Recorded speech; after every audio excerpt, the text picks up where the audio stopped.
Shalom kekasih-kekasih Tuhan, hari ini biarlah kasih dan sukacita Allah selalu melimpah di dalam kehidupan kita, yang selalu menyertai kita di sepanjang waktu ini.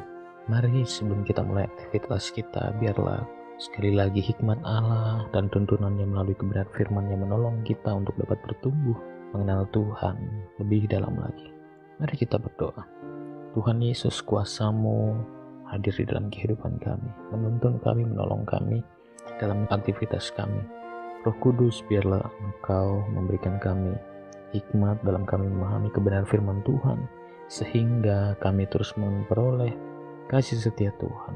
Berkati kami Tuhan, berikan kami pikiran yang baik, hati yang baik, telinga yang baik untuk dapat menerima kebenaran firman Tuhan di dalam hati kami. Kami bersyukur di dalam nama Tuhan Yesus buat tuntunan yang Kau berikan bagi kami. Haleluya, amin. Bapak, Ibu, Saudara-saudara, pagi hari ini saya ingin membawa kita belajar bersama-sama tentang iman dan ketaatan. Ayat kebenaran firman Tuhan terambil dalam Yohanes pasal 15 ayat 14 sampai dengan 15. Demikian kebenaran firman Tuhan. Kamu adalah sahabatku, jikalau kamu berbuat apa yang kuperintahkan kepadamu. Aku tidak menyebut kamu lagi hamba, sebab hamba tidak tahu apa yang diperbuat oleh tuannya. Tetapi aku menyebut kamu sahabat, karena aku telah memberitahukan kepadamu segala sesuatu yang telah kudengar dari Bapakku.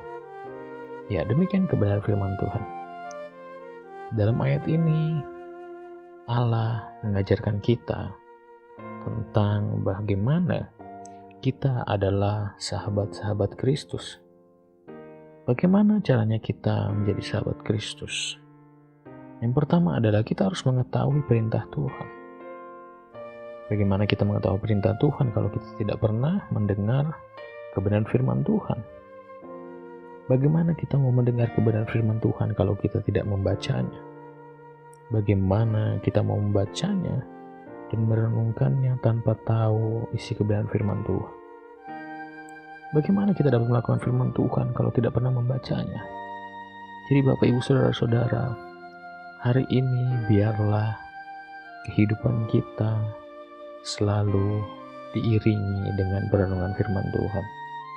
Bacalah kebenaran firman Tuhan supaya kita dapat dituntun, diajarkan, bahkan bertumbuh di dalam kebenaran. Melalui kebenaran firman Tuhan yang kita baca, itu dapat menolong kita. Paulus mengatakan bahwa kebenaran firman Tuhan itu baik untuk mengajar, menegur, dan memperbaiki kehidupan kerohanian kita. Jadi mari kita harus mengetahui perintah Tuhan di dalam kebenaran firman Tuhan yang kita baca. Tidak hanya itu, tetapi kita harus belajar untuk hidup dalam ketaatan. Tidak mungkin kita melakukan perintah Tuhan kalau kita tidak taat. Dengan ketaatan justru kita akan mengerti perintah Tuhan. 1000 perkataan bijak itu tidak lebih baik daripada sebuah ketaatan. Jadi tindakan itu lebih baik daripada perkataan kita. Orang akan melihat bahwa Kristus hidup di dalam kita melalui tindakan-tindakan kita. Apakah kita mentaati kebenaran firman Tuhan yang kita baca? Apakah kita melakukan kebenaran firman Tuhan yang kita baca? Belajarlah untuk hidup di dalam ketaatan firman Tuhan yang kita renungkan. Firman Tuhan selalu mengajarkan kita tentang bagaimana Kristus hidup dan bagaimana Dia bertindak dalam menghadapi segala sesuatu. Kebenaran firman Tuhan dapat menolong kita ketika kita berada dalam pekerjaan, dalam sekolah, di rumah tangga kita, atau dimanapun tempat kita berada. Di setiap marketplace kita, Tuhan akan menolong kita untuk hidup di dalam ketaatan kalau kita mau mengikuti setiap perintah-perintahnya. Kemudian yang ketiga, kita tidak ragu-ragu dalam mengambil langkah.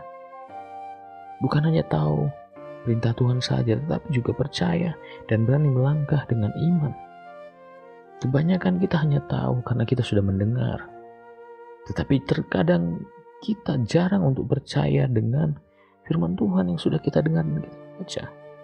Acap kali cobaan datang, pergumulan datang, menggoyah iman kita dan kita guncang, kita tidak percaya kepada Tuhan. Bahkan iman kita dikerdilkan dengan situasi yang kita hadapi. Apabila kita tidak percaya kepada Tuhan, maka kuasa Tuhan tidak akan terjadi dalam kehidupan kita. Jadi tidak hanya kita belajar dan mengetahui perintah Tuhan dan ketaatannya, tetapi juga kita berani melangkah dengan iman kita. Ketika kita percaya melakukan setiap kebenaran firman Tuhan dengan iman yang teguh kepada Tuhan. Ketika kita menghadapi situasi yang sulit, situasi yang membebani kita, permasalahan hidup dan perekonomian, entah itu tentang kesehatan kita, maka iman kita akan ditumbuhkan. Dan iman kita yang berani melangkah itu akan mendatangkan kuasa yang adikodrati di dalam kehidupan kita. Sesuatu yang luar biasa terjadi ketika kita mau melangkah dengan iman kita. Ketika kita percaya kepada Tuhan dan kita melangkah dengan iman, maka Allah akan menyatakan kebesarannya di dalam kehidupan kita, menuntun kita dengan kuasanya, menyatakan pertolongannya dengan mujizat yang Dia berikan kepada kita. Jadi mari jangan pernah ragu-ragu dalam mengambil langkah iman dalam kehidupan kita. Yang keempat adalah hindari dominasi pikiran kita sendiri. Terkadang banyak kali kita digoncang dengan pikiran kita yang menimbulkan keraguan-raguan. Banyak orang melakukan perintah Tuhan dengan analisa apakah perintah Tuhan masuk akal atau tidak. Apakah yang kita lakukan itu masuk dalam logika kita atau tidak, dan kita tidak mau melakukannya. Kita perlu berjalan dengan pemikiran-pemikiran yang sudah diperbaharui oleh Tuhan. Kadang ada situasi yang mengharuskan kita untuk melakukan hal-hal yang mustahil. Oh, mungkin kita tidak dapat melakukan ini karena ini mustahil. Secara perhitungan ini tidak mungkin. Secara analisa ini tidak mungkin. Tetapi ketika Tuhan ada dalam hidup kita, seharusnya iman kita harus bertumbuh. Dan pikiran kita tidak mendominasi semua tindakan kita. Seharusnya tindakan kita didasari oleh kehendak Tuhan dan iman yang kita berikan kepada Tuhan. Jadi, mari hindari dominasi pemikiran kita sendiri.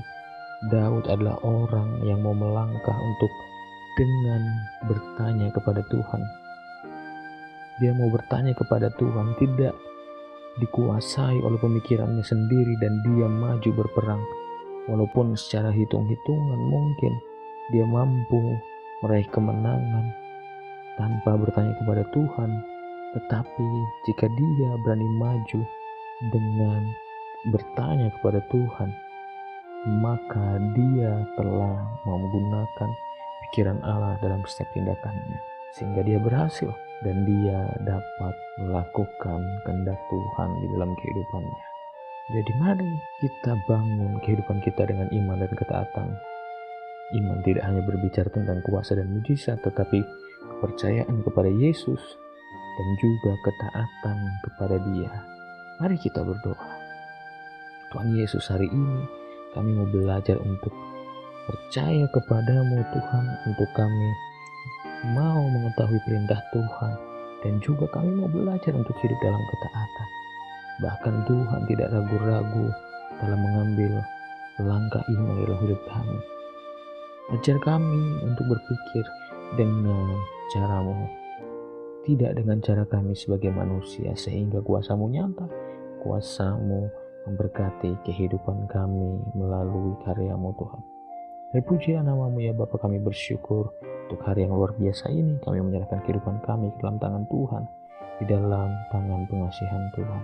Terpujilah nama-Mu. Kami bersyukur buat hari yang luar biasa ini ya Bapa, di dalam nama Tuhan Yesus. Amin. Terima kasih. Tuhan Yesus memberkati.